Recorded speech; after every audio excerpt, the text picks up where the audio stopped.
Okay, we are here with the winner of tonight's Quaker State 400. And that's the driver of number 78, Furniture Row, Toyota for Furniture Row Racing, Martin Truex Jr. Martin swept today, both stages and the race. Again, 28 playoff points for you, Martin. Hey, now, how about that? How about talking about that and the championship potential that lies in those bonus points? Well, we knew coming into the season they were going to be important. So, I think everybody's goal coming into this year was to try to get as many as possible.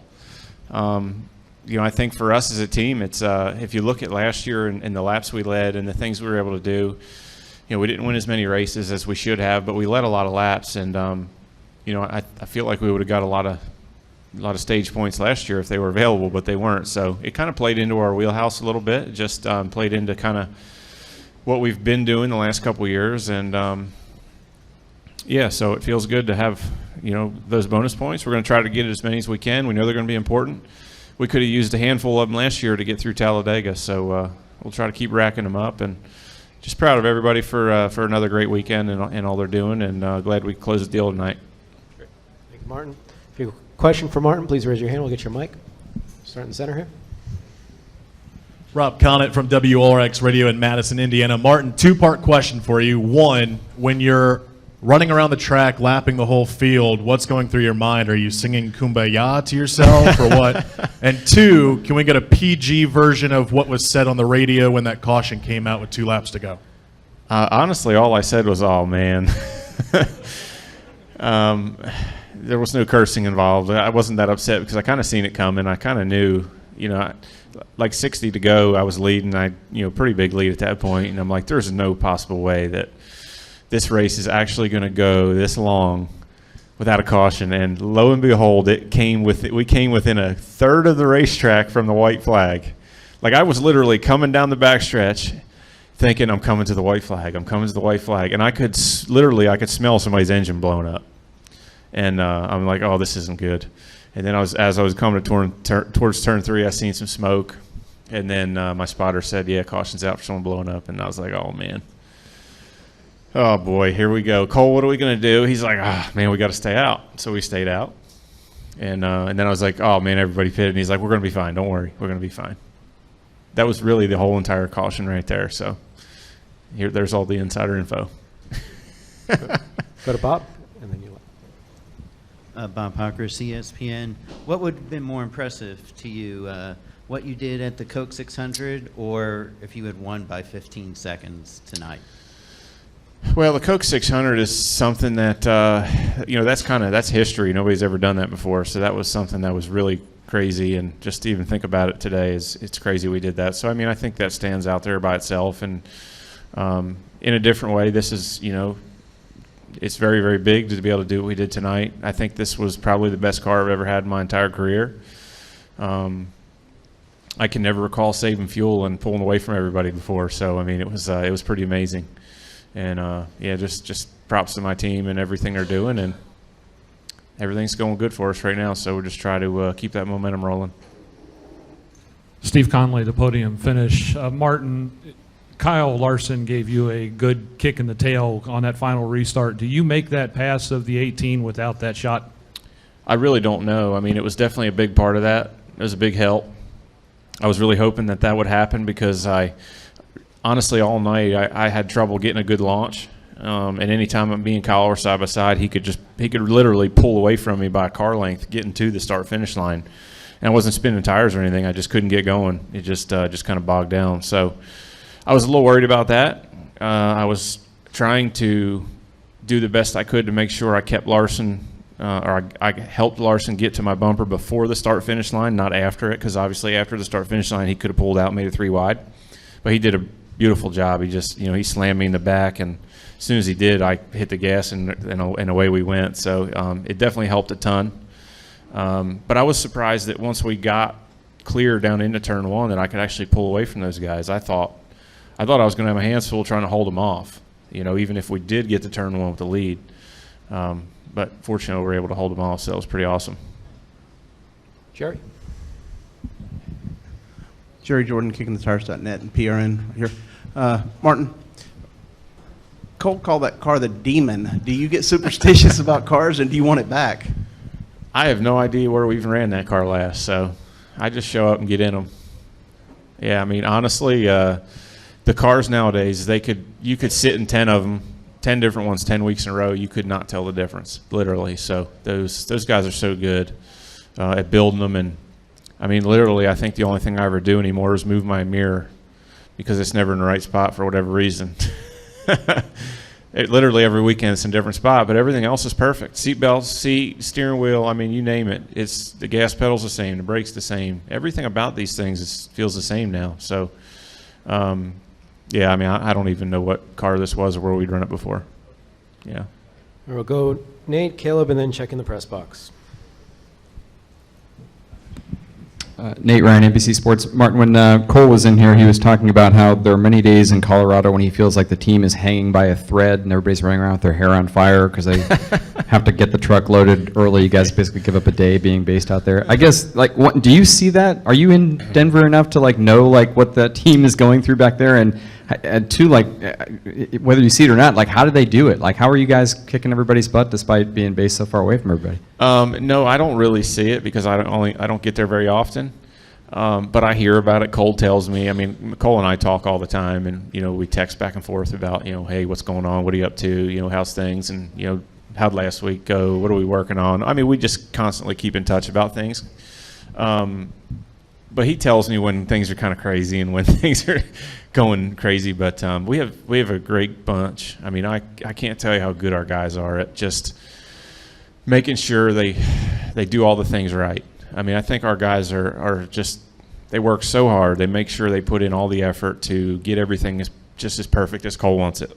They're perfectionists, really. And so I think sometimes Cole makes them burn a little midnight oil to get the cars where he wants them and to get things the way he likes it. And sometimes they work a little more than they expected to. But they all do a great job. And, they're willing to put in the hours. And right now it's showing up. So I appreciate all of them. They do an amazing job. It's pretty awesome to see, and it's definitely cool doing it in Denver, out there all by yourself. I think our truck leaves probably a day or two before everybody else's most times, so short turnarounds. They have to work hard, work long nights, and, hard work pays off. Caleb. Caleb Whistler, Speedway Digest. Brad Keselowski had very strong and stern words about the car design. Do you feel like it's time to go to a Gen 7? Out of where? Because he got crashed tonight? Basically, yes. I mean, he's on the driver's council. He was a big part of the lower downforce, and he's a big part of whatever, the direction everybody's going. So, yeah, he was probably just mad because he got wrecked. Okay, any questions in the press box? And we'll come back down to the media center. Press box questions. Chris Knight, catchfence.com. Martin, Barney was in here a little while ago, and he said that he felt like you were peaking right now as far as your driving career. And last year he thought you were as good as anybody, but now he thinks that you're better. What does that mean? Do you have an owner that believes in you so much like Barney Visser and your relationship with him? It means a ton to me, honestly. Barney's been an awesome owner. He's been great to work for. Back in 2014, we were running awful.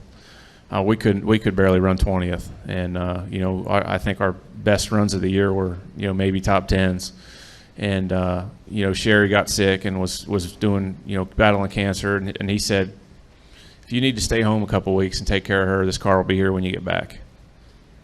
No, he didn't never skipped a beat. He said, we're here for you. This is your team. You're going to drive this car. And that meant a lot to me. And after not long after that, we got things turned around. And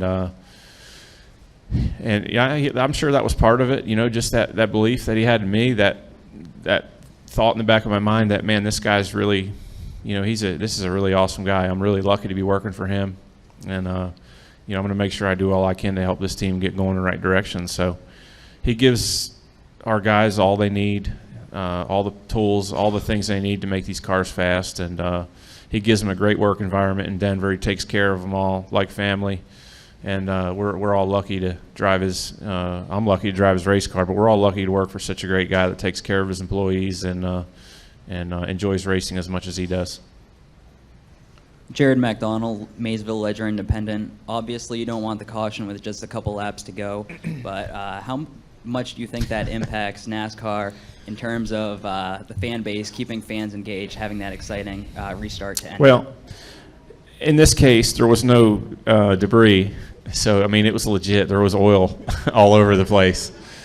So let's not even talk about it. I was really happy that they waited that long. I was honestly somewhat a little bit surprised that there wasn't a caution somewhere in there, but definitely good to see that. There was a race a couple weeks ago where it went long, and it went a long green flag run there, and I guess it was Sonoma. I was happy to see them, let the race play out, even though, Harvick had a huge lead, because we blew up. It was cool just to see the race play out. We seen guys pit for tires that were running up front, and, everybody thought they were going to finish 20th, and they came back and finished, up front. So sometimes you let the races play out, and things happen that you didn't expect, and it's kind of neat to see. So tonight, there was oil out there. Any more from the press box? Yes, Martin, Steve Sweitz at the Lasco Press. You said you asked, or when the caution came out, you asked Cole, what do we do now? And he responded, we stay out. Was that an immediate response, or did he have to think about it a minute? It sounded to me like he didn't have to think about it. I mean, he basically said, I can't see anybody pitting here. So when he said that, I knew we were staying out. And, typically when you're the leader and you've dominated a race and you decide to do something, everybody else is going to do the opposite. And so I felt okay about the position we were in. I was a little nervous about it just because we hadn't had a restart on that old of tires all night long. But I did try my best to really kind of manage my tires that last run for probably the last 40 laps or so, just thinking, okay, there's probably at some point going to be a restart, a caution for whatever reason. And we're not going to want to pit because guys we know will stay out if we pit. So I kind of tried towards the end, last 40 or 50 laps, to try just to not abuse my car, not hurt my tires in case we had to have a restart. And, we did, and fortunately it worked out for us. Any more from the press box? That's it. Okay, we'll go back down to the media center with Jessica. Jessica Ruffin with NASCAR.com. It seems like every week it's you and Kyle Larson, at the halfway point in the race, and then at the end contending for the win, and then even in the point standings. What do you make of that, and do you think he's your biggest competition heading into the playoffs?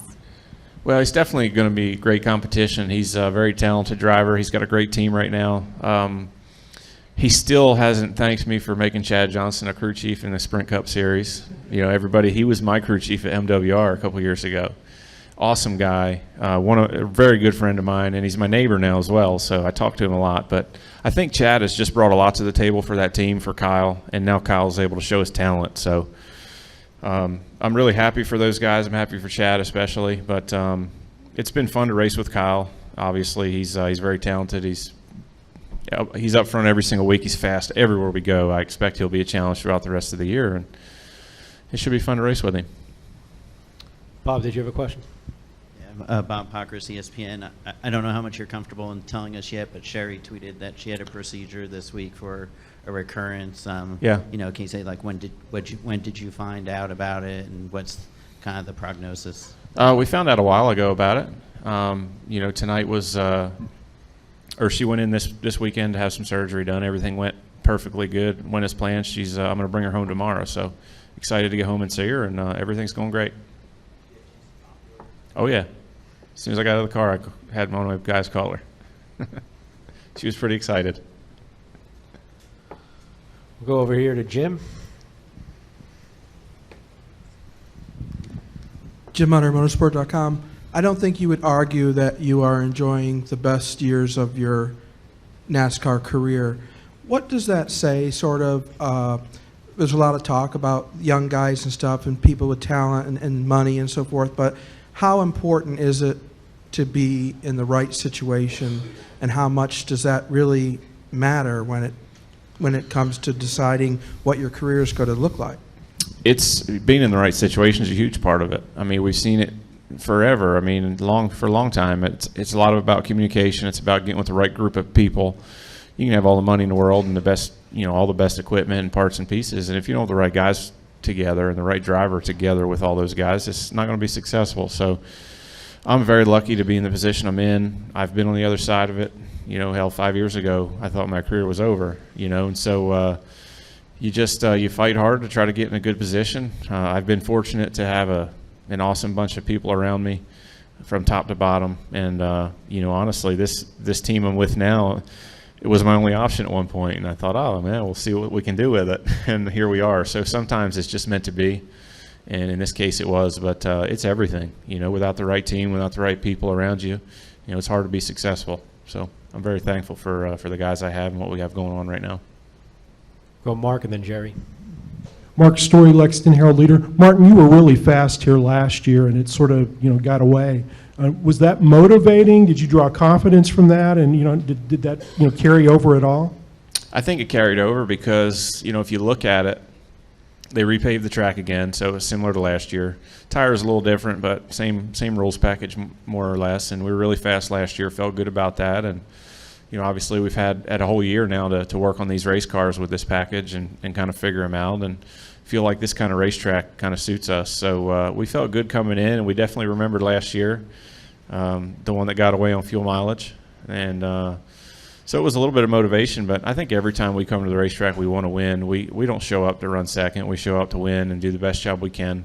And I feel like these days, especially this year, that every week we do show up, we're capable of it. So that's fun. It's I can't tell you how excited I am to go to the racetrack each and every weekend, just to see what we have, to see the guys, see what they've been working on, and try to put it all together. So glad tonight we were able to do that.